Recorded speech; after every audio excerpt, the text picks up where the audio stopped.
Baik, selamat siang Bu Winnie Aruni dan juga teman-teman saya semua. Perkenalkan, nama saya Farel Gavril Andika Putra dengan NIM 122 24045. Saya dari kelompok 1, kelas TTKI 09. Dan di sini saya akan mempresentasikan tentang rancangan bangun miniatur per meter sederhana sebagai alat uji permeabilitas untuk sampel pasir pori dalam skala laboratorium. Nah, yang pertama terdapat latar belakang. Jadi, yang pertama, poin pertama yaitu permeabilitas.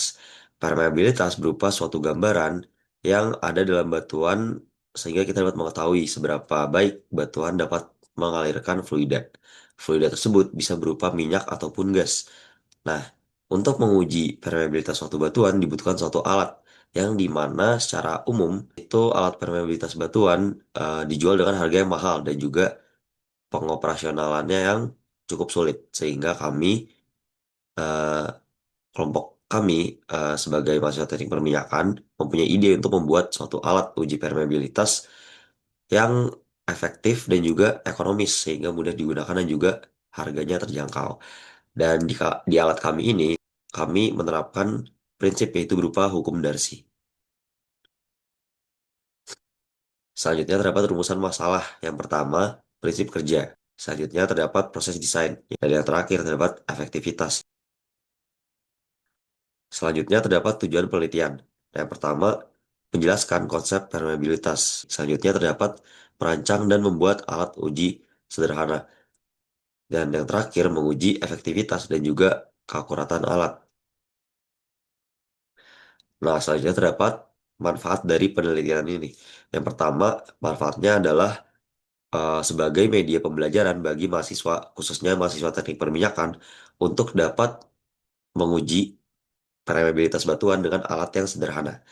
Yang kedua, sebagai alternatif alat, dikarenakan alat yang dijual secara umum, permeabilitas batuan itu biayanya sangat tinggi dan juga cara pengoperasionalannya sangat sulit.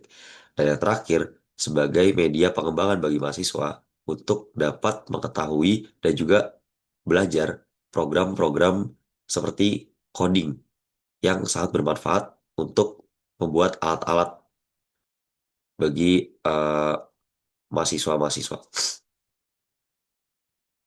Selanjutnya terdapat teori dasar.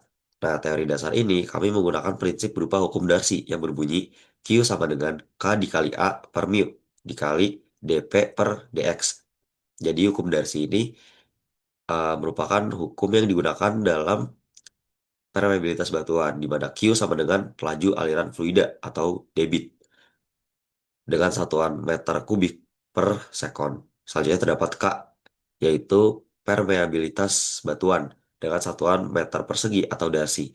Selanjutnya terdapat A, yaitu luas penampang, satuannya meter persegi.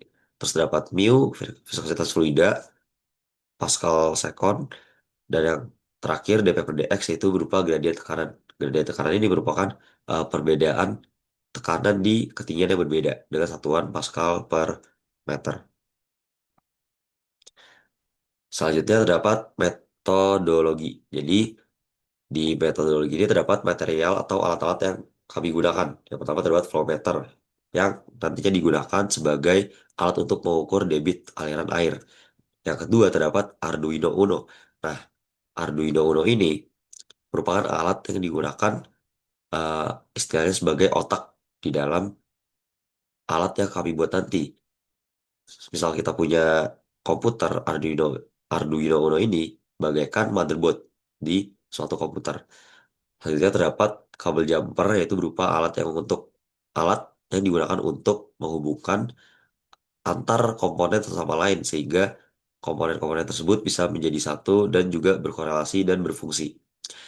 Selanjutnya terdapat selang yang kami gunakan untuk menyambungkan alat-alat yang dibutuhkan untuk mengaliri air. Dan yang kelima terdapat tabung uji. Tabung uji ini digunakan untuk menyimpan sampel batuan yang nantinya akan kami uji permeabilitasnya.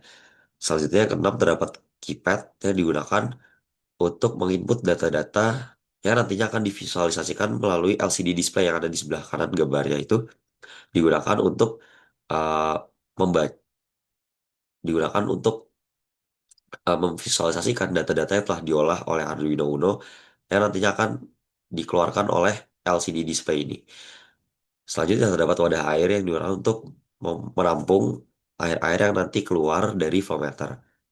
Selanjutnya terdapat galon yang digunakan untuk kerangka dasar dari alat uji permeabilitas yang akan kami buat. Dan yang selanjutnya terdapat pipa yang digunakan untuk menyangga si tabung ujinya supaya tidak tenggelam di airnya. Dan yang terakhir terdapat keran yang digunakan untuk mengatur buka tutupnya atau mengalir atau tidaknya aliran air nanti.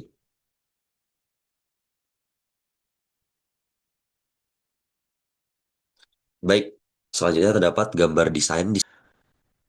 Baik, selanjutnya terdapat cara kerja alat. Jadi saya akan balik ke slide sebelumnya di gambar desain. Jadi yang pertama di selang itu nantinya akan kami isi air. Nah, airnya itu akan kami isi dari atas. Nantinya akan mengalir ke bawah, mengalir menuju tabung uji. Nah, di dalam tabung uji tersebut terdapat sampel batuan. Nanti airnya akan mengalir melalui sampel batuan tersebut, lalu akan lanjut airnya ke galon yang terisi air. Lalu air pada galon tersebut akan meluap yang mengakibatkan air tersebut akan keluar melalui selang di sebelah kanan yang terdapat flow meter dan keran, dan nanti air tersebut akan jatuh ke pembuangan akhir yaitu di wadah air. Nah, air yang mengalir dari flow meter dan juga keran tadi akan dibaca oleh flow meternya, dibaca debitnya, lalu nanti akan dilakukan akan masuk ke dalam program di Arduino Uno-nya, di mana kami sudah membuat program sedemikian rupa sehingga uh, debit yang tadi diukur oleh flowmeter dapat dimasukkan atau diinput dalam program Arduino Uno-nya, yang nantinya di LCD display-nya akan dikeluarkan angka berupa K, yaitu permeabilitas batuan. Seperti itu. Lanjut, terdapat hasil pengujian. Kami mendapatkan suatu nilai besaran K sebesar kurang lebih, ini ada data kurang lebih yaitu 5,8 kali 10 pangkat min 11 meter persegi. Nah, hal ini dapat terjadi karena parameter yang digunakan kurang sensitif. Jadi, sebenarnya kalau dalam alat uji permeabilitas yang asli yang dijual dengan harga yang mahal, nilai K ini bisa lebih kecil daripada ini. Nah, nilai K yang kami dapatkan itu cukup besar dikarenakan flow meter yang kami gunakan tidak terlalu teliti. Karena jika kita ingin menggunakan flow meter yang lebih teliti dengan pengukuran debit yang lebih kecil, maka harganya itu cukup mahal. Seperti itu.